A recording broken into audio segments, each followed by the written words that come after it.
Radio Rec, Radio Rec, Radio Rec, Radio Rec. It's on air.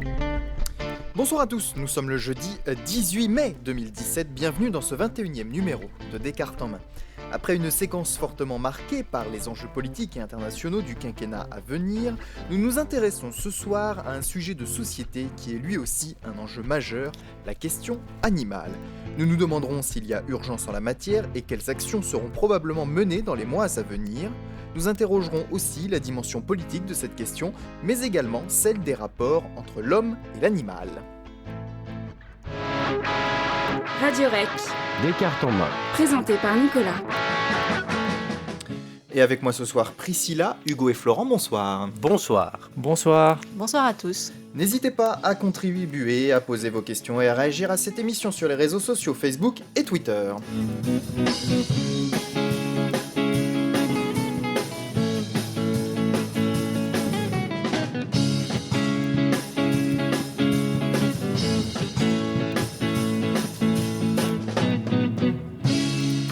Et pour nous accompagner ce soir, Corinne Pelluchon, enseignante-chercheuse en philosophie politique à l'UPEM.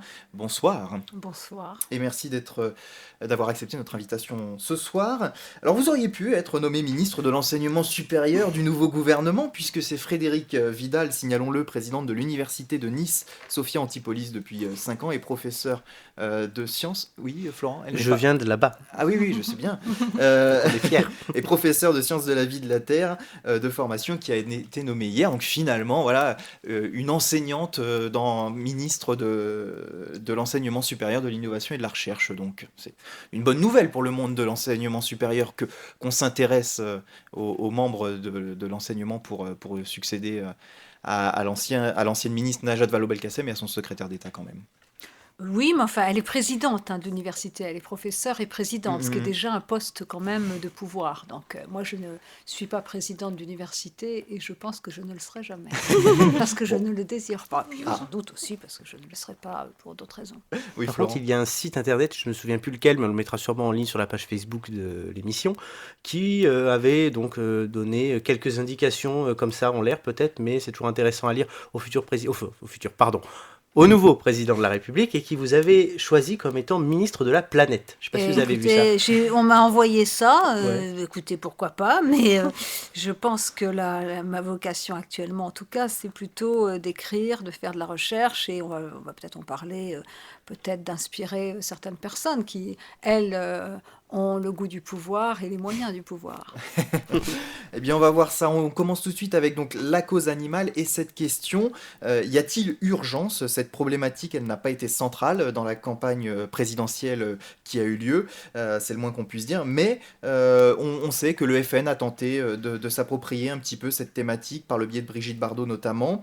Selon vous, est-ce que c'est normal que ce sujet reste aujourd'hui périphérique, la priorité allant à des thèmes plus habituels comme l'emploi, la sécurité, la politique étrangère, et comment est-ce que vous expliquez peut-être ce sujet périphérique finalement? Alors, d'abord, tout à l'heure, vous avez présenté l'émission en parlant d'un enjeu majeur. Donc, ça veut dire que vous considérez Pour la société, oui. Voilà, pour la société, qu'il est important et qu'il s'est imposé, au moins dans les consciences. Et l'on sait qu'avant que les choses soient traduites dans les faits, dans les lois, il faut souvent un certain temps. Donc, je pense qu'il n'est pas périphérique. Je vais vous dire pourquoi.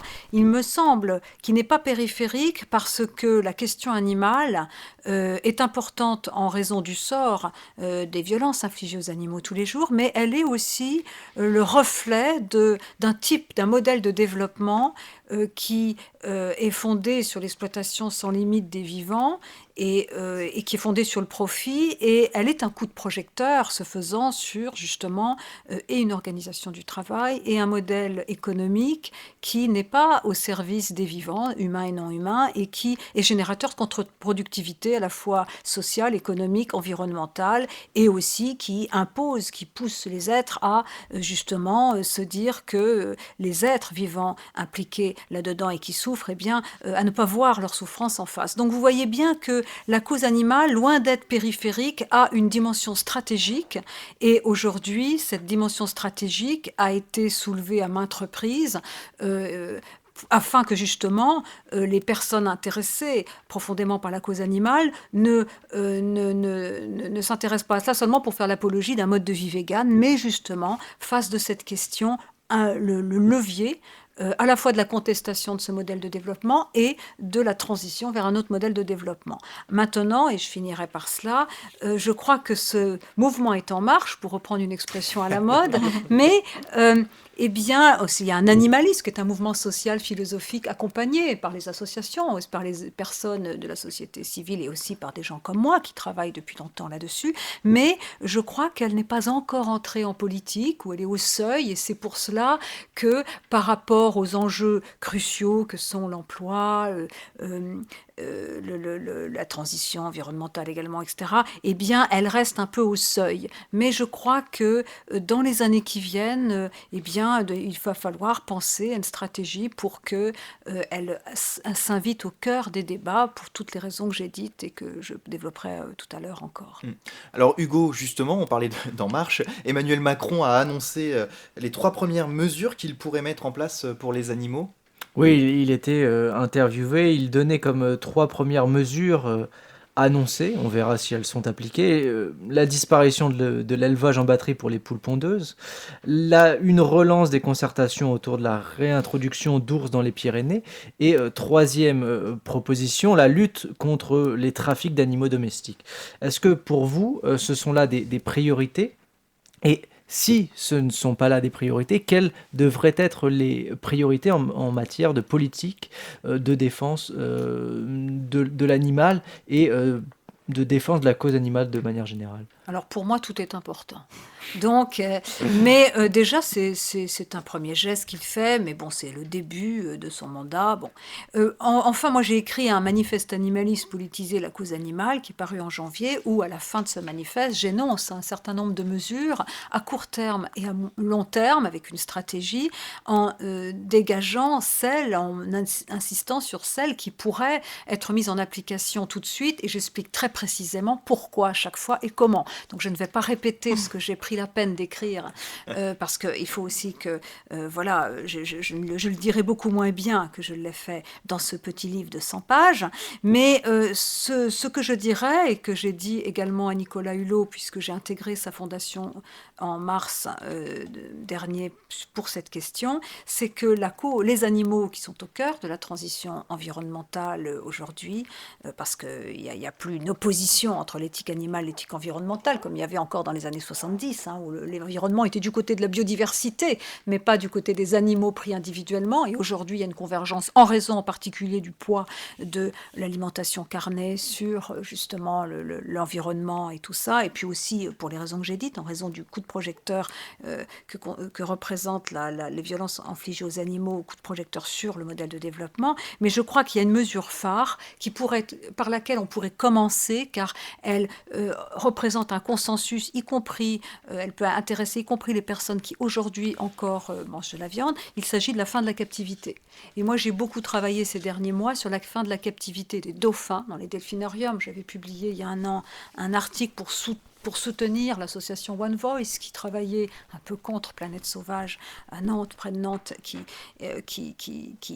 a encore des reproductions de dauphins et qui sont, quand ils sont jeunes, séparés de leur mère et qui, et le delphinarium, la captivité des animaux sauvages dans les cirques, dans les delphinariums, eh bien, impose à ces animaux des souffrances terribles. C'est tout à fait incompatible avec les normes de leurs espèces. Il y a beaucoup de pays en Europe et ailleurs qui ont mis fin, soit immédiatement, soit ils vont mettre fin à court terme à cette captivité. Et on peut vraiment, dès qu'on sait comment ils vivent, à quel point ils souffrent de cet enfermement, eh bien, un consensus se fait pour mettre fin à cette vie de misère et à ces privations extrêmes. Alors, la question, moi, que je propose dans ce manifeste, c'est à chaque fois d'assortir une suppression d'une pratique, de l'assortir d'une mesure de reconversion afin que les éleveurs éleveurs, les dresseurs qui ont un emploi, qui travaillent pour ça, qui ont mis aussi leur estime d'eux-mêmes là-dedans, et bien puissent trouver aussi leur estime d'eux-mêmes dans un monde où il n'y a plus de captivité. Et donc, on ne peut pas, comme ça, mettre fin aux choses d'un coup de baguette magique sans l'assortir de mesures, car la cause animale ne concerne pas seulement les gens comme moi qui sont profondément touchés par cela, mais elle concerne tout le monde. Et dans une démocratie, il faut le faire pas n'importe comment, pas avec des effets d'annonce. Et pour finir, je dirais que moi, je préfère quelqu'un qui va lentement, mais sûrement, et qui n'est pas encore convaincu, mais que j'espère nous allons convaincre, à quelqu'un qui utiliserait, qui récupérerait cette question profonde, universelle, et qui va dans le sens de l'histoire, comme le fait Madame Le Pen et comme le font d'autres, qui pourtant n'y connaissent rien. Oui, effectivement, vous y avez référence il y a un instant à cette décision qui a été prise d'interdire la reproduction en captivité, Oui, des notamment dauphins. dans les zoos, dans les parcs Non, dans les animaliers ou dauphins d'abord. Oui, pour Ouais. les dauphins, oui.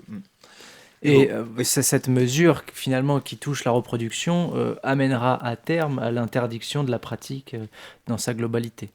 Oui. Mm, mm. Tu voulais ajouter quelque chose, Hugo? Bon, on peut passer peut-être À la de question manière suivante. générale. Il y a une tendance, j'ai l'impression, comme vous disiez, peut-être une manière d'aller doucement mais sûrement vers une évolution. On parle de cette nouvelle loi qui a été votée juste finalement avant le départ de Ségolène Royal du ministère de l'Environnement. Et plus avant, en janvier 2015, l'animal a été reconnu être vivant doué de sensibilité dans le Code civil, suite notamment à la mobilisation de la Fondation 30 millions d'amis. Pas Est-ce- seulement. Oui, bon, elle a beaucoup incarné finalement cette mobilisation-là. On va quand même, j'ai l'impression, et je ne sais pas si c'est l'avis autour de cette table, vers quand même une prise en compte de la problématique animale et du bien-être animal dans sa globalité. 800 000 signatures pour cette pétition de 30 millions d'amis notamment.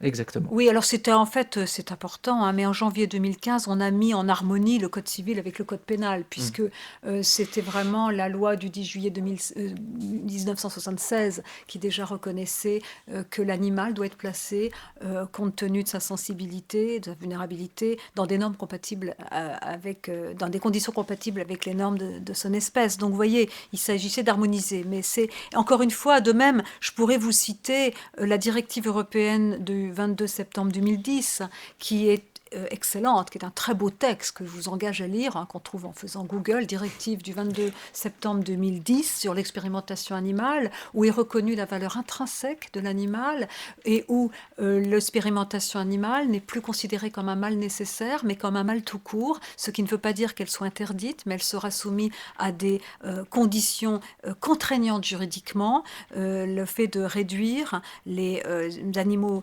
utilisés à l'expérimentation, évidemment de les anesthésier et surtout de ne pas les enrôler dans des expérimentations quand l'expérimentation peut être faite avec des alternatives à l'expérimentation animale, c'est-à-dire avec des déchets chirurgicaux issus de tissus humains ou animaux, avec des recherches sur cellules, etc. Donc vous voyez que cette directive qui a été très imparfaitement traduite dans le décret du 1er février 2013, hélas en France, elle était quand même un texte extraordinairement philosophiquement profond qui allait vers une transition vers un jour une vie sans expérimentation animale, même si actuellement il est difficile de l'interdire complètement, mais on pouvait déjà, si on l'appliquait, réduire au moins de 80% les animaux utilisés dans l'expérimentation thérapeutique et pharmaceutique, mais malheureusement c'est pas appliqué. Quand on réfléchit, quand on se penche sur l'usage, l'application des droits concernant les animaux, il y a des belles lois, mais elles ne sont pas appliquées. Donc vous voyez que pour promouvoir plus de justice envers les animaux, pas seulement du respect mais de la justice, c'est-à-dire vraiment intégrer dans toutes nos pratiques leurs intérêts, eh bien le droit, qui est un outil fabuleux, ne suffit pas. Il faut déjà que les choses soient en place dans les consciences, dans les pratiques, et donc il faut un mouvement, travailler sur plusieurs leviers et pas seulement des déclarations. Et je finirai juste par dire que moi j'étais évidemment ravie de la décision de Ségolène Royal de dire que la reproduction serait interdite dans les delphinariums, mettant fin à court terme justement à cette pratique. Mais je regrette malgré tout la manière dont ça s'est fait. Au dernier moment, ce n'est pas comme ça qu'en démocratie, on doit avancer sur des sujets fondamentaux. Et je regrette aussi que toutes ces questions ne fassent pas l'objet d'un débat où justement on assortit toute suppression de mesures de reconversion, car même si moi je suis à fond pour la fin d'un certain nombre de pratiques exploitant les animaux, et ça va assez loin, je crois qu'on ne peut pas désigner du doigt les gens qui exploitent encore les animaux comme des bourreaux et faire des lois brutales. C'est pas comme ça qu'on avancera sûrement. Voilà. Vous parliez, après je passerai la parole à Florent, mais vous parliez il y a quelques secondes de Ségolène Royal, qui était donc Oui. prédécesseur de Nicolas Hulot, nommer une personnalité importante comme ça, qui a toujours refusé d'appartenir à des ministères ayant peur d'être repris, d'être un peu un pantin de l'écologie, c'est quand même un bon signal qui est envoyé. On peut espérer aujourd'hui qu'il puisse faire quelque chose à ce ministère de la transition énergétique et solidaire, Oui. et qu'il puisse Oui. y mettre son petit grain de sel. Bah, écoutez, on verra. Moi, j'ai tout à fait confiance en Nicolas Hulot. Et puis, je pense que s'il l'a fait, c'est qu'il pense aussi qu'au bout d'un certain temps, il faut passer à l'action. Et bon, voilà, je pense que c'est très bonne chose. D'autant plus que la Fondation, qui a fait un travail extraordinaire sur tout un tas de dossiers, notamment aussi sur la question d'une constitution, d'intégrer aussi dans les instances délibératives les organisations non gouvernementales, environnementales, etc. Tout ce travail-là sur la biodiversité. Bon. Mais la Fondation n'était pas encore trop sensibilisée à la prise en compte des intérêts des animaux pris individuellement. Et c'est la raison pour laquelle un des conseillers de Nicolas Hulot, Florent Gagneur, qui a fait Sciences Po, qui est philosophe aussi, m'avait invité à présenter mes travaux en mars. Et je crois avoir convaincu Nicolas Hulot de l'importance de cette question et du lien entre la prise en compte des animaux, de leurs intérêts individuellement, et non seulement la transition environnementale au sens fort, qui est vraiment une réflexion pour mettre l'économie au service des vivants et des humains, et sur le lien entre humanisme et animalisme.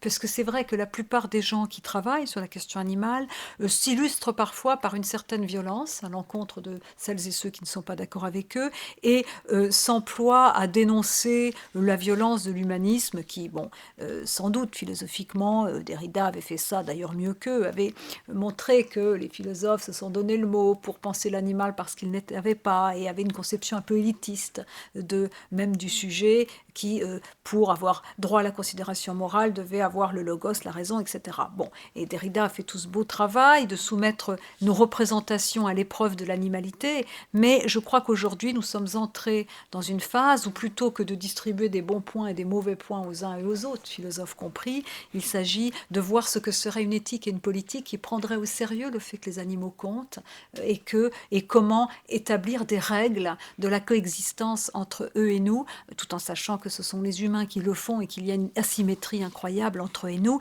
mais nous voyons bien que, nous voyons bien que nous avons un impact direct ou indirect avec la pollution, la destruction de l'habitat des animaux sur ces êtres qui comptent et qui ont le droit à exister. Donc du coup, là, il y a une nouvelle étape de la cause animale qui est à la fois forte, dynamique, tournée vers l'avenir, elle aussi en marche, si je puis dire, et en même temps qui cherche à construire et pas seulement à dénoncer. Ce passage de la dénonciation à la construction qui passe par des théories rigoureuses, qu'on ne peut pas comme ça réduire à des slogans, contrairement à ce qu'on fait très souvent en France quand on met quelques people qui s'invitent dans ces débats, eh bien ça, je crois que Nicolas Hulot en était convaincu. Moi, je lui fais tout à fait confiance, mais il a un certain nombre de dossiers urgents, difficiles à régler. Et là aussi, on ne peut pas demander tout à un politique. Il y a plusieurs travaux, il y a plusieurs étapes, il y a plusieurs choses à faire, mais moi, je vais continuer au sein de la Fondation à porter cette cause. Florent. La question que je me pose, et ça depuis très longtemps, quand je vois ces sujets-là, alors moi j'ai eu la chance, si je peux dire comme ça, d'être un peu sensibilisé par Corinne Pelluchon, que j'ai croisé déjà dans mon parcours universitaire à ces questions-là, mais la question, et j'en ai déjà parlé avec vous, qui m'était revenue là-dessus, c'est d'accord, Nicolas le disait au début de l'émission, on a parlé d'emploi, on a parlé d'éducation, on a parlé d'économie, mais parce que ça concerne les gens. Mm-hmm. Comment, peut-être la première question à se poser pour moi, c'est comment faire en sorte que les gens soient concernés par ces thématiques-là. Puisque si les gens ne sont pas concernés, l'emploi, ça leur touchera directement. Je suis au chômage, je ne suis pas au chômage, j'ai tant de salaire, mon enfant va à l'école, il va faire ça, il apprend à écrire, il aura un métier. ça nous concerne dans la vie de tous les jours. Là, c'est vrai que bon, alors effectivement, si on dit la maltraitance envers les animaux, en soi, tout le monde est contre. Mhm. Tout le monde dit ah non les pauvres. Mais après, pour que ça aille plus loin, alors là, on a Nicolas Hulot qui a été nommé, certes, mais j'espère pour lui et aussi pour le travail qu'il a à faire, d'abord qu'il arrivera peut-être à amener ces questions-là dans le quotidien des gens et que les gens se demandent, oui, ça me concerne, se disent, pardon, oui, ça me concerne directement et qu'il ne soit pas, comme disait par exemple Alexis Corbière, qui France Insoumise, certes, mais qui, là, pour moi, avait totalement raison en disant, mais est-ce que ça va pas être un ours polaire au milieu du Sahara dans ce gouvernement? Et un pot de fleurs, pour reprendre d'autres expressions aussi.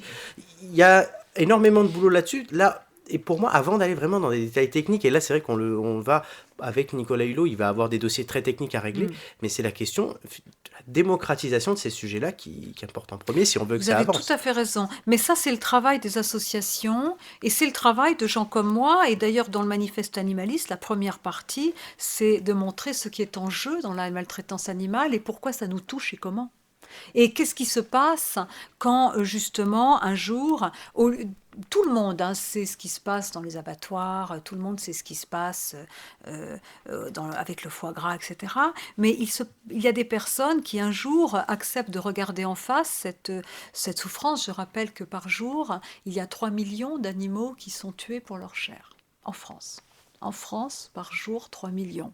Pour leur chair seulement. Je ne parle pas donc des poissons, je ne parle pas de la fourrure, je ne parle pas de tout cela. Donc c'est quand même des chiffres incroyables qui dépassent notre entendement. Mais je crois que ce qu'il y a, c'est qu'un jour, on devient touché, transformé par cela. On a honte de collaborer à ce qui est quand même le mal. Et vous voyez bien que la plupart des personnes savent cela, mais vous dites ne sont pas tout à fait touchées. Eh bien, elles sont dans une sorte de dissonance cognitive, pour parler comme Festinger. Eh bien, elles adorent leur chat et leur chien, elles savent qu'ils sont sensibles, elles ne mangeraient pas, puis à côté de ça, elles acceptent de manger du saucisson. Et comme c'est deux représentations qui sont contradictoires, eh bien, pour réduire cet inconfort intellectuel, elles ont recours à des stratégies bien connues de la psychologie morale, minimiser le mal, se cliver, ah ben oui, mais les cochons sont faits pour ça, pas les chats, ou, vous voyez, toutes ces... Et je crois que ce que impose à chacun d'entre nous et à chacune d'entre nous la maltraitance animale, pour autant qu'il est impossible aujourd'hui de l'ignorer intellectuellement, eh bien, elle impose un clivage, elle impose aux êtres de mettre en place ces stratégies de défense pour ne pas souffrir de la souffrance des animaux, pour ne pas souffrir de la honte, pour ne pas souffrir de l'impuissance devant cela. Et je crois que ces stratégies de défense, finalement, nous abîment et nous font mal. Et il est arrivé ce temps où il s'agit pas seulement de montrer des vidéos horribles, mais d'accompagner ce que tout le monde sait, pour justement transformer les êtres et faire que chacun, chacune ressente aussi le respect des animaux comme une composante un peu du respect d'eux-mêmes. Et ça viendra. Cela dit, ce travail, il est lent. Ce n'est pas un politique de le faire. C'est un travail qui se passe au niveau des représentations, du symbolique. Il faut symboliser. C'est pour ça d'ailleurs que les vidéos, il faut faire attention. Moi, j'ai connu beaucoup de gens qui, avec les vidéos de L214, étaient très choqués, mangeaient plus de viande, et puis au bout d'un certain temps, ils craquent, ils reprennent. Pourquoi ? Parce que quand des choses difficiles ne sont pas symbolisées, ne sont pas accompagnées de symbolisation, de représentation, de paroles, ça ne dure pas et ça génère évidemment un malaise évident.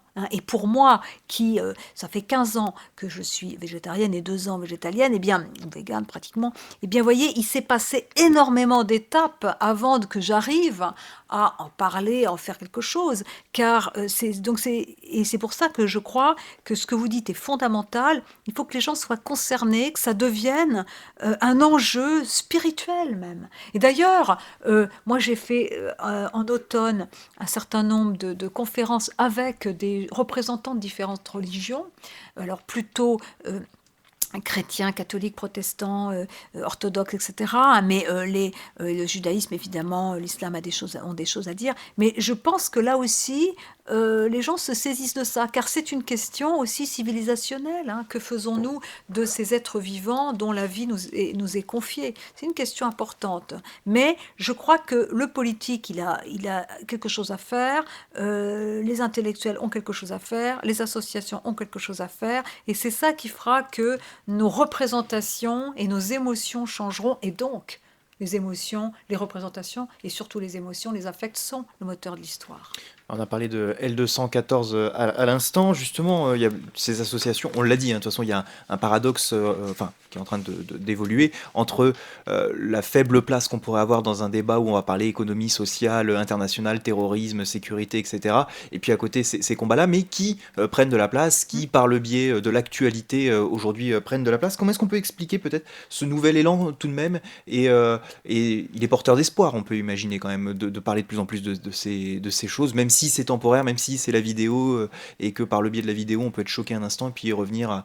voilà, on peut manger son saucisson devant Envoyé spécial qui va parler de la vidéo de L214. Enfin, voilà, aujourd'hui, ça évolue.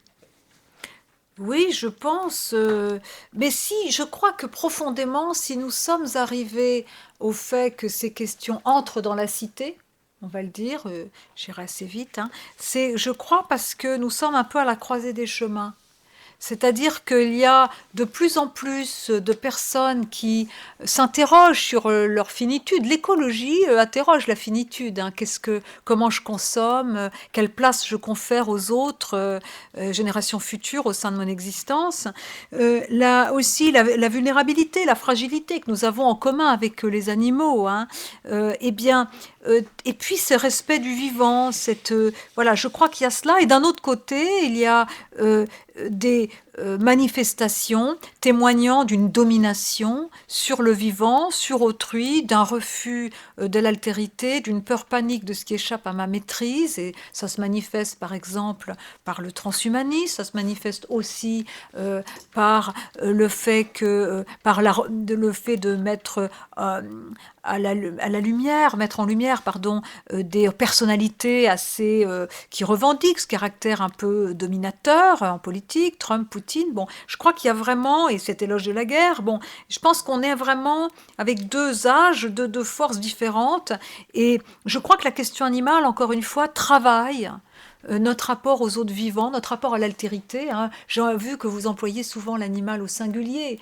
À Derrida, vous direz l'animal, c'est plutôt les animaux. C'est toujours une altérité, une diversité, une hétérogénéité. Et bien souvent, nous ne les comprenons pas. Montaigne aussi disait, quand je joue avec ma chatte dans les essais au livre 2, eh bien, est-ce que ce joue pas de moi? Donc nous avons Claude Lévi-Strauss parlait de l'animal ou des animaux en parlant du plus autrui de tous les autrui, pour souligner cette parfois difficulté à pénétrer le psychisme d'un animal qui a des organes sensoriels et un monde environnant ou nouvelle différent de nous. Néanmoins, et voyez que ça travaille l'altérité, ça travaille quand même des choses en commun, la vulnérabilité, le fait qu'ils sont mortels, qu'ils ont besoin de respirer, d'espace. Ça travaille aussi, moi ce qui m'intéresse énormément actuellement, c'est le fait que souvent les animaux, nous avons du mal à vivre avec eux, et ceux qui sont charismatiques, hein, les tigres, les éléphants, eh bien, leur beauté leur est fatale. Nous ne savons pas comment faire pour les admirer. Nous avons besoin de les encager. Donc, voyez bien que tout ça, ce rapport à ces autres vivants, qui ne sont pas comme nous, et quelque chose de tout à fait intéressant aussi au niveau des traits moraux à acquérir et au niveau d'une éthique qui non seulement fait entrer les autres vivants en son sein, mais qui aussi suppose le développement de traits moraux où c'est pas seulement l'application de principes, c'est aussi qu'est-ce que c'est que le respect, qu'est-ce que c'est que la compassion, qu'est-ce que c'est qu'une morale qui n'est pas chauvine, tu ne tueras point, enfin, tu aimeras ton prochain comme toi-même, disait Schweitzer. Eh bien, si on limite ça seulement aux humains et qu'on laisse massacrer les animaux, c'est qu'au chauvin, ça n'a plus de sens, on se paye de mots, vous voyez. Donc, tout c'est des questions tout à fait intéressantes que la question animale, en raison de sa dimension stratégique, travaille. Hugo? Oui, pour revenir sur la question des vidéos aussi, je trouve ça intéressant. Vous parliez de symbolisme, de manière d'incarner finalement une cause ou un combat à mener. Et je trouve que à la fois ces vidéos-là, parce qu'elles sont choquantes, permettent de remettre en question notre rapport à l'animal, mais d'un autre côté, il y a comment dire, ce manque là fondamental dans les vidéos, qui est qu'on ne sait pas quoi faire. Au bout d'un moment, on arrive à une Absolument. rupture. Quand on passe, comment dire, la phase de choc, on se retrouve face, comment dire, à la situation initiale où on se dit bon, ok.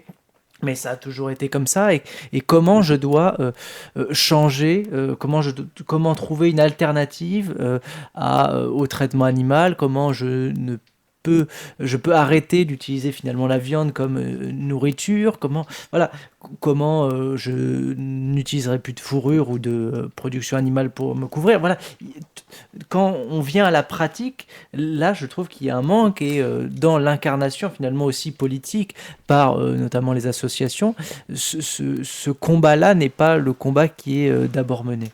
Ah si, quand même, parce que toutes les associations ont sur leur site, par exemple, des recettes, par exemple, pour transformer son alimentation, passer d'un régime carné à un régime végétarien, voire végétalien. Il y a eu beaucoup de pédagogie qui est faite. Par exemple, One Voice, ils organisent des ateliers aussi pour aider les gens à s'occuper de leurs animaux domestiques. Parce que, la maltraitance, parfois, n'est pas intentionnelle, elle est liée à l'ignorance. Hein. Donc, il y a vraiment un accompagnement. Mais là où vous avez raison, c'est que les vidéos, c'est un choc, et l'être humain, quand il est comme ça choqué, il peut avoir un déclic, mais ça peut renforcer aussi ses défenses. Et d'où l'importance de la symbolisation, qui est plus qu'une incarnation, qui est le langage, qui permet de mettre des mots et d'avoir une interprétation du réel. Si l'élevage est devenu ce qu'il est, c'est-à-dire une production animale qui se fait au mépris des normes, des besoins de base des animaux, du besoin des poules d'étendre leurs ailes, des cochons de fouiner. Si l'élevage intensif est devenu ce qu'il est, c'est-à-dire castration à vif des porcelets, etc., etc. Si la fourrure, il y a, par exemple, les renards sont gazés avec une électrode dans l'anus et ils brûlent intérieurement comme cela. Si on en est venu à cela, c'est parce que le profit gouverne tout, est devenu le maître, et que justement ça déshumanise profondément l'humain que de produire des aliments, de la viande ou des produits comme ça, sans aucun égard pour les vivants. Vous voyez bien qu'il y a une rupture entre l'élevage classique, même si moi, évidemment, je suis plutôt pour sortir de l'élevage, et l'essentiel, l'urgence, c'est de passer quand même à un modèle moins intensif ou plus extensif, car là, on est passé à une échelle, et la plupart des êtres ne supporteraient plus de manger la viande qu'ils mangent si ils avaient en même temps les vidéos pour voir la provenance de la viande. Mais vous savez, ça, c'est des questions qui sont néanmoins, il y a une rupture au niveau des techniques et des productions et du chiffre de la démographie. Nous sommes 7,5 milliards d'individus. Moi, quand je suis née, il y a près de 50 ans, on n'était qu'entre 3,1 et 3,4 milliards. Donc, à cette échelle-là, seul l'élevage intensif peut répondre à la demande quasi quotidienne de produits animaliers ou quotidienne de produits animaliers. Donc, vous voyez qu'il y a une échelle économique, démographique qui explique tout cela. C'est pour ça que prendre au sérieux la cause animale, c'est pas seulement opposer vegan à non vegan, c'est prendre la mesure de toute façon de ce qu'impose à d'autres vivants pour lesquels leur vie est aussi importante pour eux que la nôtre l'est pour nous, leur imposer des souffrances inouïes parce qu'il faut réduire toujours les coûts de revient, parce qu'il faut produire plus en peu de temps, donc on les met dans des cages, etc. Donc vous voyez, et néanmoins, et je finirai par ça, la question de ce qui se passe quand quelqu'un mange de la viande a été posée dès l'Antiquité, puisque le végétarisme est une vieille question, et plus tard, que dans un de ses essais sur les animaux, dit que finalement les êtres ont besoin de masquer la provenance animale de la viande, en rôtissant, mettant des condiments, etc., pour ne pas voir qu'il y avait derrière un être qui voulait vivre et qui bêlait, rugissait, etc. Néanmoins, au-delà de cette question fondamentale, qui suis-je pour faire couler le sang des bêtes pour me nourrir quand je peux remplacer la viande par des produits non animaliers, il y a une question fondamentale qui concerne tout le monde, c'est avec l'échelle démographique et le type de production industrielle qu'il y a, forcément, c'est pas des cochons qui fouinent le sol et qui sont tranquilles, etc. Néanmoins, je rappelle qu'en Suède, les truies gestantes ne sont pas en stall, ne sont pas encagées, et il y a donc des propositions depuis les années 80. Donc si on regarde un petit peu ce qui se passe en Europe, il y a des avancées majeures, on pourrait copier cela.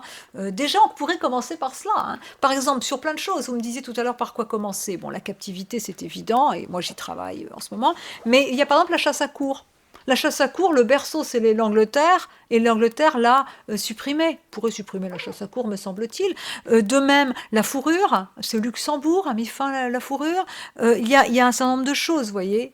Donc, on pourrait, au lieu de tout de suite vouloir tout changer, transformer tout le monde en vegan, hélas, je pense que je mourrais avant de voir cela, mais on pourrait déjà faire des mesures qui amélioreraient de manière substantielle. Et par exemple, les truies gestantes, eh bien, sont en groupe, ont du foin en Suède, et il est interdit de les mettre en cage, ou sur caillebotis, etc.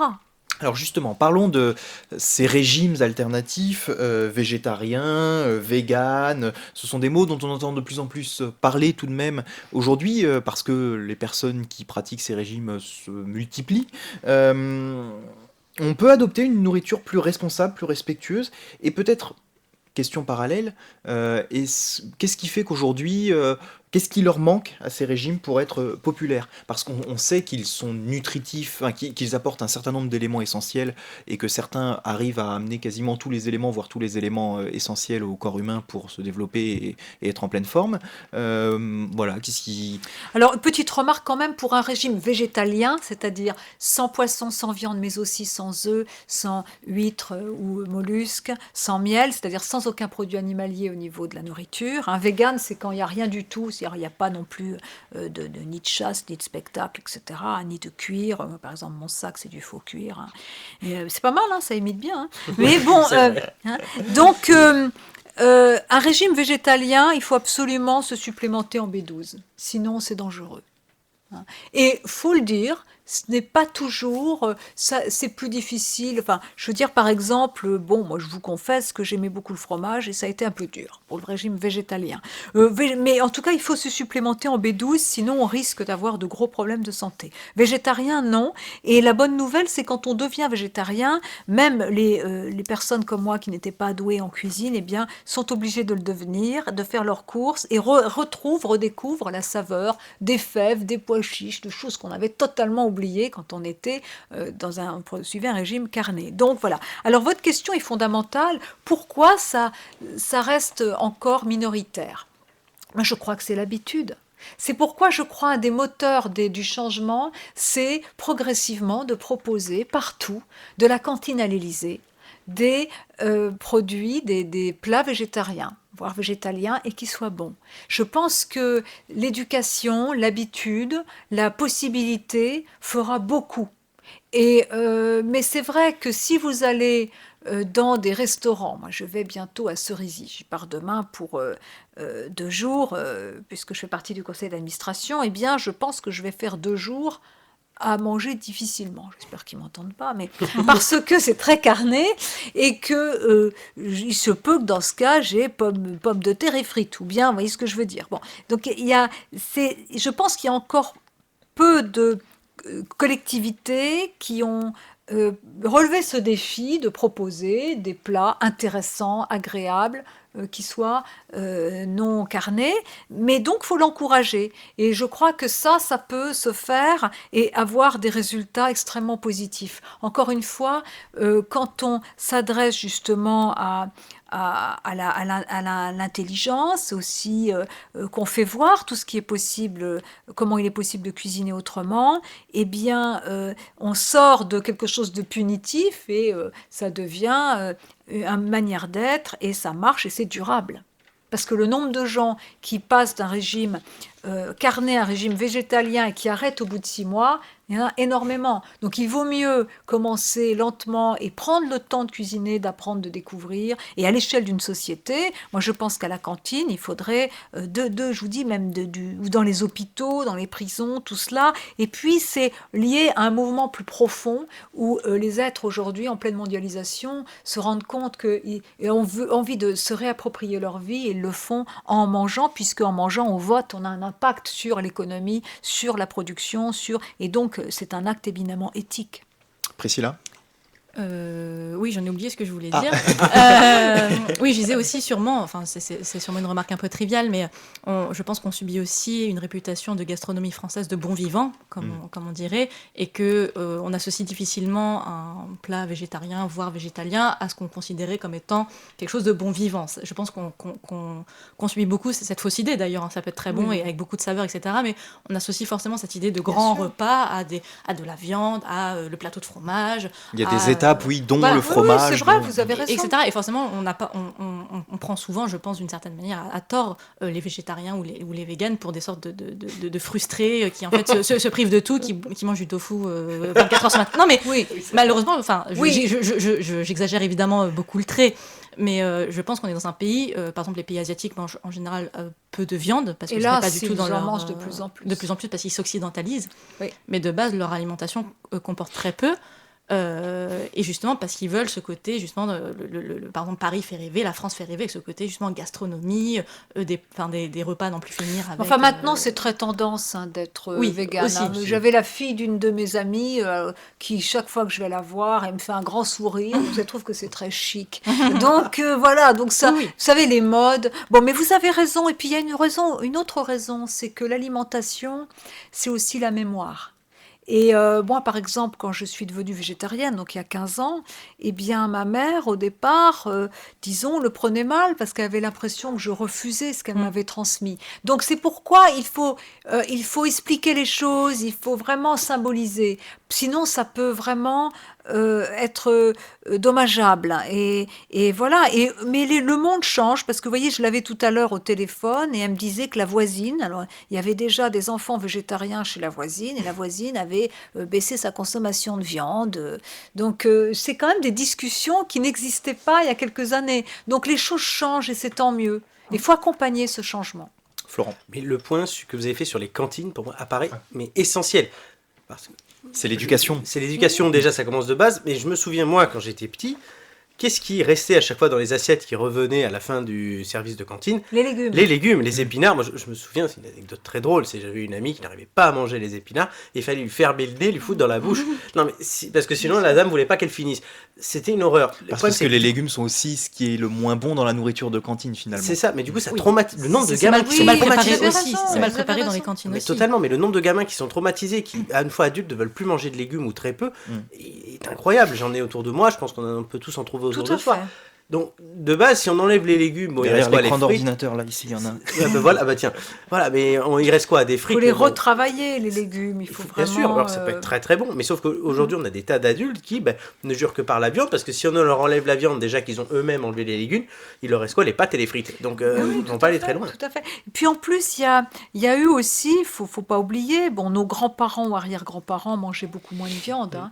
La viande a été attachée à la viande une image de prestige et de richesse. Et c'est d'ailleurs pour cela que dans les pays asiatiques, indiens, les gens riches en consomment. Hein. C'est vraiment toute cette image-là. C'est comme la grosse voiture. Bon, un jour viendra, ce sera chic d'avoir eu un vélo, une petite voiture et d'être végane. Voilà. Mais donc les choses, mais en même temps, les gens, il faut pas leur en vouloir. Pour exister, ils suivent des choses. Et la question animale, elle est au cœur d'une révolution majeure dans l'éthique, dans la politique, puisqu'il faudra penser des règles de la coexistence avec les différents types d'animaux, et au niveau intellectuel, au niveau de ce que nous sommes, de notre identité, et spirituel. Donc, vous voyez, on ne peut pas, comme cela, s'attendre à ce que tout le monde nous embrasse et nous suive. Donc, il faut accompagner cela, et il faut le faire à la fois de manière vigoureuse, rigoureuse, et éviter justement, d'en faire une sorte de question identitaire. Moi, ce que je reproche à certains animalistes, c'est qu'ils en font, pour des raisons psychologiques, parce qu'ils cherchent la reconnaissance, ils en font une question identitaire. Or, la question animale, c'est pas seulement un mode de vie privé, c'est un engagement total. Et le véganisme d'ailleurs n'est pas un régime, c'est un mode de vie, qui découle d'une réflexion assez profonde et qui, voilà, donc du coup, je pense que, et s'agissant de la société, il faut activer ces leviers qui sont en plus des leviers pouvant être très intéressant au niveau de la prospérité économique, car il y a de l'argent à faire au niveau de plats autres, au niveau de la recherche pour les alternatives à l'expérimentation animale, etc. Donc là, bien justement, notre jeune président En Marche et qui aime l'économie pourrait tout à fait se saisir de cela pour justement mettre la France sur une trajectoire où elle ressaisirait ce qui sont ses atouts, la mode, l'alimentation, la culture, mais en faisant cette transition qui est à la fois liée à la transition vers un nouveau modèle de développement, une nouvelle économie qui est bonne au niveau environnemental et au niveau de plus de justice envers les humains et les non-humains. Et je crois que ça, ce message, eh bien, c'est précisément celui qu'a fortement entendu Nicolas Hulot. Alors maintenant, moi je crois qu'il est vraiment de très bonne foi. Arrivera-t-il à faire tout passer ? Je pense qu'il ne faut pas tout demander aux politiques. C'est comme les lois, il ne faut pas tout leur demander. Ils font ce qu'ils peuvent. Et là, franchement, ce gouvernement n'a pas l'air mal. Hein. Ils font ce qu'ils peuvent. Après, et puis l'agenda, le moment politique est très court. C'est du court terme. Il y a aussi une communication et des journalistes qui leur courent toujours après. Il y a un mouvement de fond que nous travaillons sur le long terme. Vous savez, les philosophes, nous, c'est 100 ans. C'est 50, 100 ans. On travaille pour le long terme. Et voilà. Et ça, c'est des outils. Et puis, au niveau de la culture, des cantines. Et donc, il faut vraiment amener de plus en plus de personnes à se mettre sur cette trajectoire, chacun à son niveau. Priscilla ?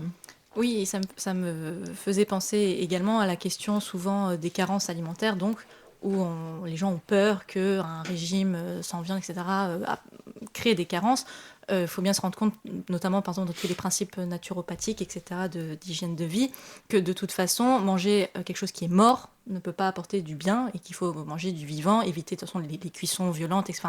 Bon, il y a tout un ensemble, mais rien que ça, déjà peut-être que le moyen de faire comprendre aux gens à quel point ils sont concernés, l'animal déjà au moins de l'alimentation, puis après les animaux en général, c'est peut-être par la santé qui est là, forcément touche tout le monde.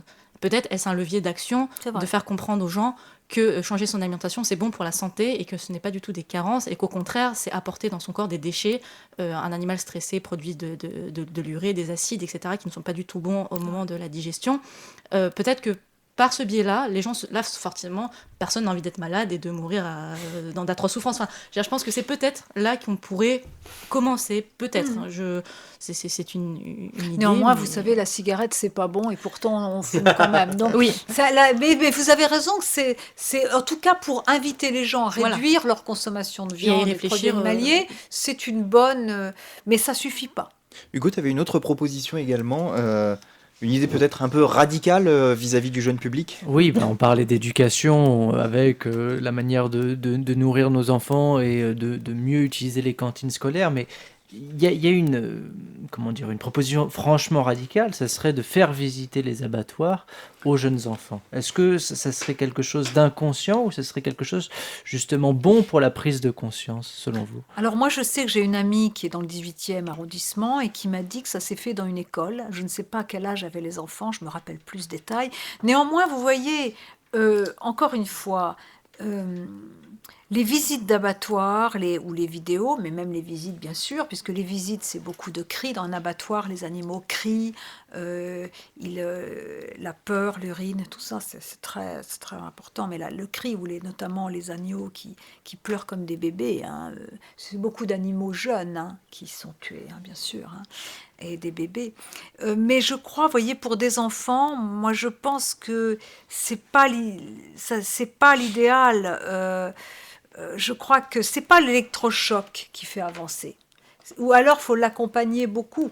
Faut l'accompagner. Et puis, vous comprenez le problème, encore une fois. C'est que si on fait cela, après, parmi ces enfants, il y en a peut-être dont les parents ou les oncles, tantes, travaillent dans un abattoir. Donc, c'est un problème. On ne peut pas avancer sur la cause animale, et c'est une végane qui vous le dit, pourtant, sans également prendre en compte les humains auxquels on délègue. Pour peu d'argent, la tâche difficile de tuer des animaux.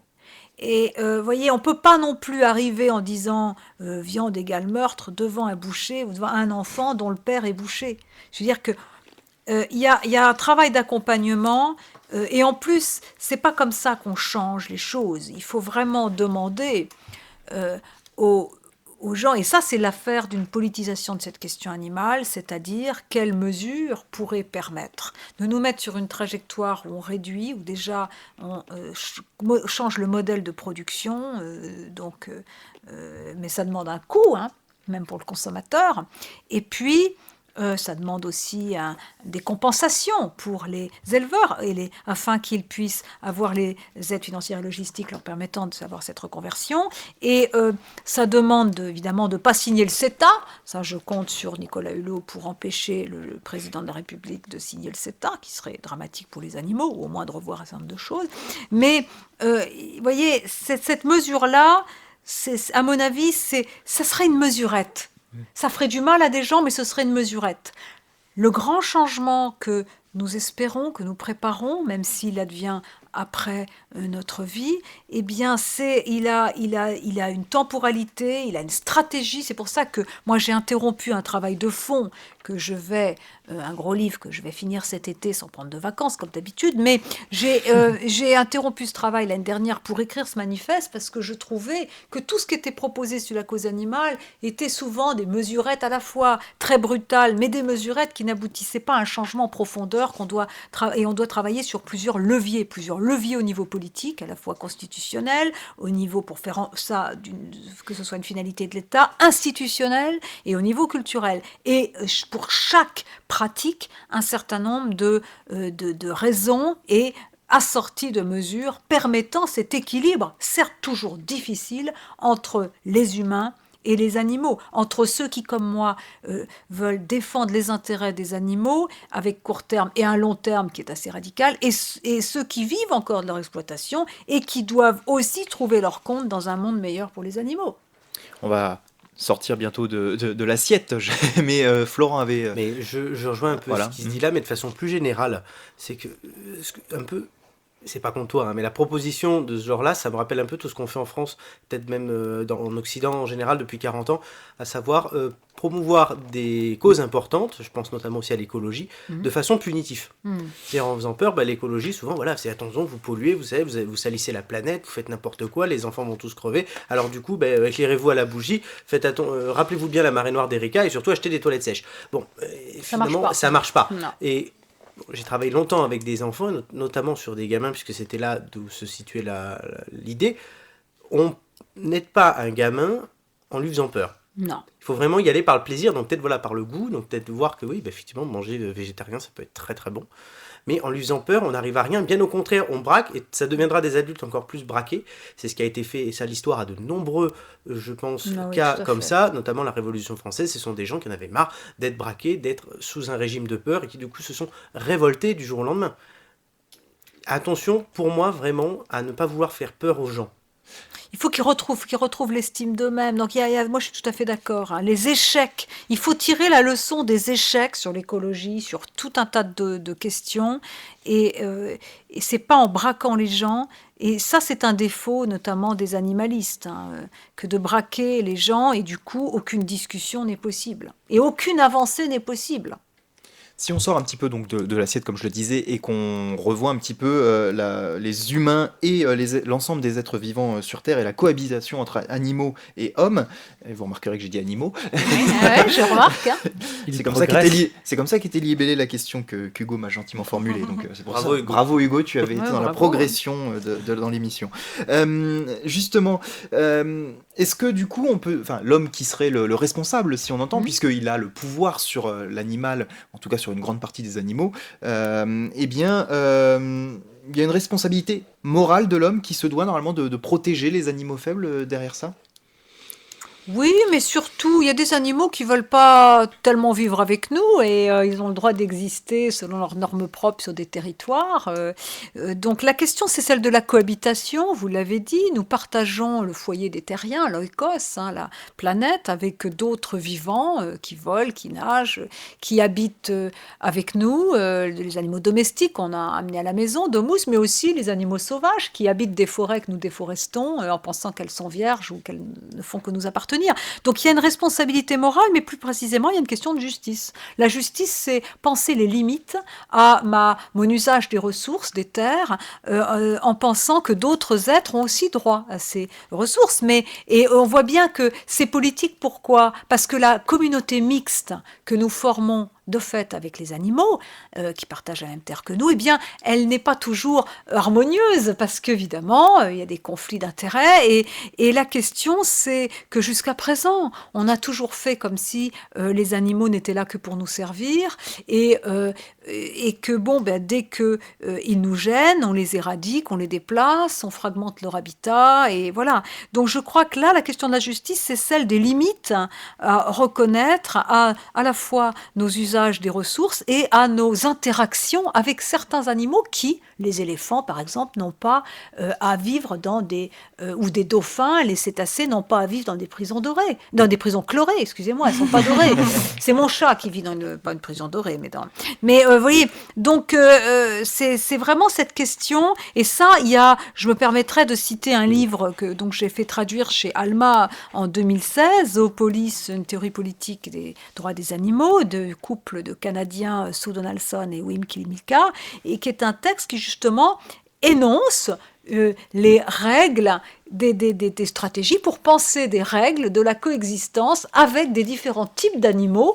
Et nous n'avons pas les mêmes obligations concrètes à l'égard d'un chat domestique qu'il s'agit justement de nourrir, et à l'égard du lion qui vit dans la jungle, on ne va pas lui tuer une gazelle pour lui donner. Il y a des différentes interactions, il s'agit de réparer, enfin c'est très précis, là encore, ce n'est pas une émission de radio qui peut résumer ce texte que je considère comme un chef-d'œuvre, qui est très très précis, très illustré d'exemples, et qui donnerait également les moyens de construire une politique où, eh bien, on avance malgré tout.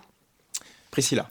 Oui, j'allais soulever peut-être la difficulté, à mon sens, de se croire ou de se prendre responsable absolument des animaux. C'est déjà dans quelle mesure est-ce qu'on s'arroge ce droit ? Parce que jusqu'à preuve du contraire, je pense que c'est nous qui leur faisons plus de mal qu'autre chose. Et surtout, après, au bout d'un moment, c'est dans ce cas, quels animaux choisir ? La variété, la diversité est tellement énorme que, malheureusement, les humains vont être forcés de faire un choix. Et là, on tombe dans la question des valeurs écosystémiques ou des choses comme ça. C'est-à-dire, quelle valeur on attribue à quel animal ou quel végétal, ou peu importe d'ailleurs, pour sauver, par exemple, plutôt cette espèce-là qu'une autre, parce qu'elle serait plus... plus charismatique. Et c'est par exemple très présent, les gens vont être beaucoup plus émus du braconnage envers des éléphants, des tigres, des choses qui représentent une sorte de majesté, que lorsque des amphibiens meurent par centaines et que l'espèce a presque disparu, et globalement tout le monde s'en fout un peu. Alors qu'ils ont autant d'importance écosystémique. Et les poissons, par exemple, qui sont les grands ignorés. Et qui ont une importance majeure dans tout, et que malheureusement... on n'y fait pas attention. Donc, à partir du moment où on s'estime avoir une responsabilité morale, certes, évidemment, parce qu'on est ceux qui avons le plus de moyens de les détruire, mais il faut faire attention à une pente très glissante, justement, de trop grosse gestion, en tout cas, ou de vouloir trop dominer la situation. C'est pour ça que la question de la justice, qui part de ce que les animaux, compte tenu de ce qu'ils sont et de leurs besoins, qui sont très différents d'une espèce à l'autre, sont en droit d'attendre de nous. Et là, on glisse, on passe de la morale à la politique. Et là, le livre de Kilimilka est excellent. Moi, je trouve que là, et c'est là que parfois je m'énerve un peu, parce que je trouve dans les débats, que ce soit médiatiques, ou dans même des personnes qui parlent de la question animale, eh bien, ils devraient lire les bons textes qui ont fait des avancées sur ces questions. Et là, le livre de Kilimilka et Donaldson, il répond exactement à votre question, mais vraiment en détaillant. Donc je vais pas le reprendre, mais c'est vraiment bien. Alors une des pratiques qui fait polémique, c'est la chasse, bien sûr, puis on vient d'en parler. Et certains vous répondraient quand même que c'est le cycle de la vie, c'est les hommes en haut d'une pyramide comment on dit, du cycle nutritionnel. J'ai perdu le mot. La chaîne alimentaire. Merci. C'était pourtant tout simple. La chaîne alimentaire où les animaux entre eux évidemment se tuent, se mangent, etc. Et nous on est aussi dans cette chaîne, et qu'on a une place. Alors aujourd'hui peut-être que ça a dévié, mais qu'à la base on a une place dans cette chaîne alimentaire, pas dans la chaise alimentaire, ça n'a rien à voir. Ben, vous parlez de la chasse ou de la prédation? Parce que des deux, je pense, dans votre question. Parce que bon, la prédation, c'est souvent un argument qui est utilisé. Oui, regardez, les lions, ils mangent les biches, etc. Ou même les chats. Bon, enfin, c'est des gros prédateurs. Bon, mais les humains, alors pourquoi n'auraient-ils pas le droit de se nourrir eux aussi d'animaux? Bon, en même temps, Montaigne disait qu'on ne devrait manger que l'animal qu'on a été capable de tuer. Et plus tard que répéter, oui, mais alors toi, est-ce que je te vois humain en train de déchiqueter de tes dents l'animal bon. Et moi qui suis née à la campagne, j'ai vu des animaux tués. Je peux vous dire que c'est pas facile pour celui qui le tue. Non, mais c'est vrai que dans les cités, dans les villes, bon, ben voilà, les gens, encore une fois plus tard, que nous mangeons à l'époque, il n'y avait pas de supermarché, mais n'empêche qu'il a vu que nous mangeons, enfin, certaines personnes mangent des animaux en oubliant ce qui a été, on fait tout pour oublier la provenance animale. Donc ça, c'est la question de la prédation, qui est, je crois, un mauvais argument. Après, la chasse, c'est autre chose. D'ailleurs, beaucoup d'écologistes qui reprochaient aux animalistes de s'occuper des individus animaux en disant il faut bien en tuer quelques-uns. Et Aldo Leopold, très grande figure de l'écologie profonde, était un ancien chasseur. Mais dans son livre Almanach d'un comté des sables, qui est magnifique, publié un an après sa mort en 47 ou 48, eh bien, il parle un moment d'une louve qu'il a tuée et il regarde, il voit ce regard qui s'éteint et il voit la subjectivité, la singularité de l'animal, le fait qu'il y a quelqu'un derrière. Et il se rend compte que son goût pour la chasse était un point de vue très partiel, parce que lui, il disait, ben voilà, quand pour lui, la montagne, c'était un paradis pour chasseurs, quand il y avait des loups. Il y a ça, vous voyez, c'est la chasse. De même, un argument qui est utilisé, c'est un loisir, nos ancêtres étaient des chasseurs. Bon, je pense qu'aujourd'hui, les gens ne chassent pas pour se nourrir. C'est autre chose. Alors, culturel, il y a tout un tas de représentations, de mise en scène, de schémas assez virils aussi. Il y a tout ça qui...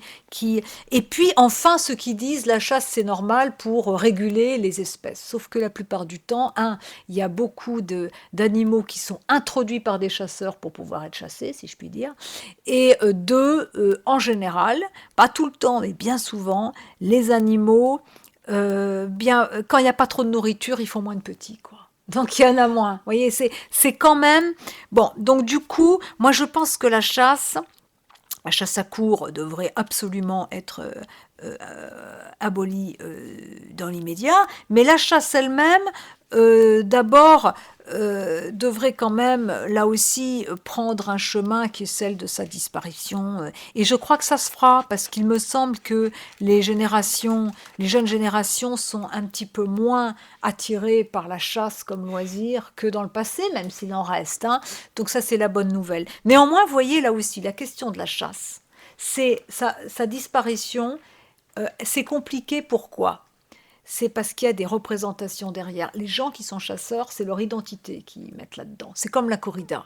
La corrida, vous avez des aficionados, ils considèrent que si on enlève la corrida, ce que j'espère arrivera dans un délai assez court, et personnellement, je ferai absolument tout ce que je peux pour que la corrida soit abolie, et surtout que c'est quand même bizarre, puisque les sévices, une cruauté envers un animal est punie, sauf dans les départements ou les régions où on dit une tradition locale ininterrompue, sauf que c'est quand même pas une tradition qui date de très loin. Mais enfin bon, donc c'est juridiquement une incohérence quand même. Mais vous voyez, je pense que quand s'attaquer à ces choses-là, c'est vain si on voit pas aussi que les personnes qui aiment la chasse, qui aiment la corrida, c'est leur identité qui est en jeu, c'est une construction sociale, souvent très liée à des schémas virils, très liée à ce qu'ils appellent une convivialité. Donc du coup, c'est pas des choses qu'on fait bouger comme ça. Il y a chaque problème, vous voyez, c'est différent de la captivité des dauphins, par exemple. Chaque problème, il doit être appréhendé en mesurant bien les raisons pour lesquelles certaines personnes y tiennent, et donc on ne peut pas brutalement comme ça, en tout cas on ne peut pas demander la suppression de ça sans également l'accompagner. Hugo, dernière question à poser à notre invité sur la domestication et la défense de la cause animale. Je te laisse la poser. Oui, c'est vrai que vous avez dit que vous aviez vous-même un chat. Et c'est vrai que c'est une question qui peut faire polémique. Comment finalement on peut domestiquer et d'une certaine manière aussi utiliser l'animal?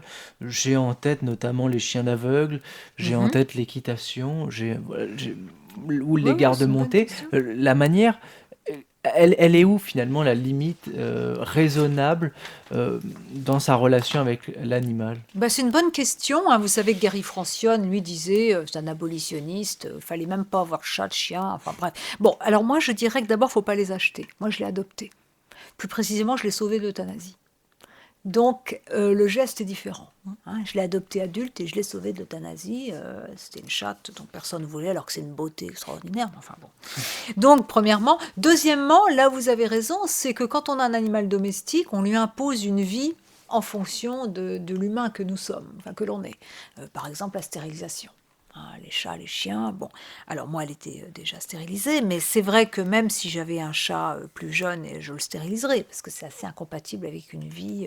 Bon. Alors après, il y a, je crois, la question, un animal, c'est pas un exemplaire d'une espèce. Il a c'est un moi vulnérable, c'est un agent individué, il a des préférences. Certains animaux, eh bien, par exemple, moi, la mienne, je l'amène régulièrement à la campagne, donc elle a quand même de l'espace, c'est quand même un chat gâté pourri, hein, franchement. Mais, par exemple, elle n'aime pas les grands espaces, elle a peur. Par exemple, la mettre vraiment dans même un grand jardin. Donc chaque animal a, et je pense que le respect envers un animal qu'on a domestiqué ou qu'on a adopté, c'est qu'on décide souvent pour lui, mais le faire en tenant compte de ce qu'il a à dire, si je puis dire, même s'il ne parle pas, et c'est vraiment lié à sa biographie, à ses préférences individuelles. Hein, ce n'est pas seulement, vous voyez, vous avez Kim Lee-kwan, à un moment dans son livre, parle d'un coyote, donc un animal plutôt sauvage, qui a été blessé sur la route et découvert par un couple, et ce couple va le soigner, et ce coyote, après ils veulent le remettre dans sa vie naturelle, et bien il ne veut pas, et bien il l'adopte. Donc vous voyez, chacun, vraiment c'est ça qui est merveilleux avec les animaux, c'est que il y a une individuation, il y a quelqu'un, et ce quelqu'un est vraiment à son petit caractère. Et je crois que ça, c'est ce que les vétérinaires, c'est vraiment au cœur de la pratique du soin chez les vétérinaires, c'est savoir ce qu'ils veulent et ce qui est bon pour eux. Je parlais des vétérinaires, hein, vous savez qu'ils sont confrontés parfois à la question de l'euthanasie chez les animaux. La question, c'est pas d'euthanasier l'animal pour que le maître soit tranquille, parce qu'un animal vieux, quand il va en vacances, voilà, ça le gênerait, mais c'est quand il se rend compte que l'animal n'en peut plus, souffre trop. Et donc là, vous voyez, c'est quand même un dialogue, hein. Là aussi, je crois vous voyez à quel point nous sommes carencés au niveau de nos relations aux autres vivants. C'est que nous faisons comme si nous étions toujours les maîtres, alors que ce sont des êtres qui ont beaucoup à nous dire, à condition que nous soyons attentifs. Et il y a cette hétérogénéité, cette altérité, et je crois que le respect se situe dans cette interaction, tout en sachant qu'un animal domestique, moi je ne parle pas de maître, mais je dirais son humain, a quand même, est un peu paternaliste et fait un peu son bien pour lui, ou a une action, et voilà. Et pour finir, contrairement à Francione, qui est un puriste, moi je suis pour, bon, même les chiens guides d'aveugle, c'est un vrai problème, car j'en voyais d'ailleurs un tout à l'heure en prenant le métro près de chez moi, et un labrador noir magnifique, attentif. Bon, le problème, m'a dit une amie qui travaille sur ce sujet, c'est qu'ils sont élevés parfois dans des conditions un peu difficiles pour pouvoir acquérir ces capacités-là. Bon, c'est ça peut-être le problème. Moi, personnellement, je trouve que la richesse des relations différentes qu'on peut avoir avec les animaux est un plus. Et moi, quand je vois mon chat, j'ai pas l'impression, ma chatte, qu'elle est malheureuse. Eh bien, merci beaucoup. Moi, je crois qu'on a bien saisi les enjeux de toute cette question animale, de la cause animale ou la cause des animaux Voilà. ce soir, et du partage un petit peu entre nous, êtres humains dotés de parole, qui faisons des lois, qui faisons le droit, etc. Mais à côté, les animaux qu'il ne faut pas négliger et dont il faut prendre soin. Voilà. Peut-être une question qu'on n'aura pas eu le temps vraiment d'évoquer ce soir, c'est vraiment, qu'on a touché, mais la question même de se nourrir de viande, et cette question qu'Hugo avait posée peut-être un petit peu provocatrice, pardon. Ne peut-on respecter l'animal qu'en refusant de le manger? Voilà, c'est une question qui est intéressante là aussi. C'est une question, mais chacun répond à cette question. Moi, il m'a semblé, quand j'ai pris conscience des violences qu'on infligeait aux animaux, moi, il m'a semblé que la chose que je pouvais faire au minimum, c'était de m'abstenir de les manger. Et ben voilà, le conseil est donné ce soir. Merci à vous. Quelques-unes de vos publications: éthique de la vulnérabilité, les nourritures également, donc voilà, qui peuvent intéresser nos auditeurs, et plus récemment Manifeste animaliste, politiser la cause animale, des sujets qu'on a touchés ce soir, Hugo, et que nos auditeurs sont invités à lire. Oui, je recommande vivement le manifeste animaliste chez Alma, que j'ai pu lire cette semaine, et qui est, comme vous l'avez un petit peu esquissé, très précis dans les recommandations, dans les projets politiques qui peuvent être menés pour les animaux. Eh bien merci, Pardon, un dernier mot, merci. non. C'est la fin de cette émission de Descartes en main. Merci à vous, Corinne Pelluchon, d'être venue nous voir ce soir, et merci du temps que vous nous avez accordé, parce que c'était vraiment très intéressant. Merci à mes camarades Priscilla, Florent et Hugo. Un petit coucou amical à Marc qui n'est pas là ce soir. Et ben oui, il faut préparer la rentrée prochaine. Donc Monsieur Marc travaille ce soir. Un salut amical, puisqu'on est dans le monde du jeu. On présente une émission, donc un salut amical à David Pujadas, le présentateur du journal de France 2, qui se fait remercier de sa présentation du 20h. Et à Julien Lepers aussi, je sais pas. Oui, ça fait un moment déjà, on va pas le dire à chaque fois. Oui, on peut parler de William Lémergie aussi. Non, il reste finalement sur Télématin. Ah, quelle tristesse. Faut pas annoncer de fake news, Hugo. On annonce que des vraies informations. Allez, vous souhaitez participer à cette émission, apportez votre contribution, d'autant plus qu'on est en fin de saison, donc si vous voulez venir l'année prochaine, simplement réagir, eh bien n'hésitez pas, n'oubliez pas les réseaux sociaux Facebook et Twitter pour nous contacter ou participer. À bientôt, bonsoir. Suivez-nous sur radio-rec.fr, partagez l'émission sur Facebook et Twitter, retrouvez-nous sur YouTube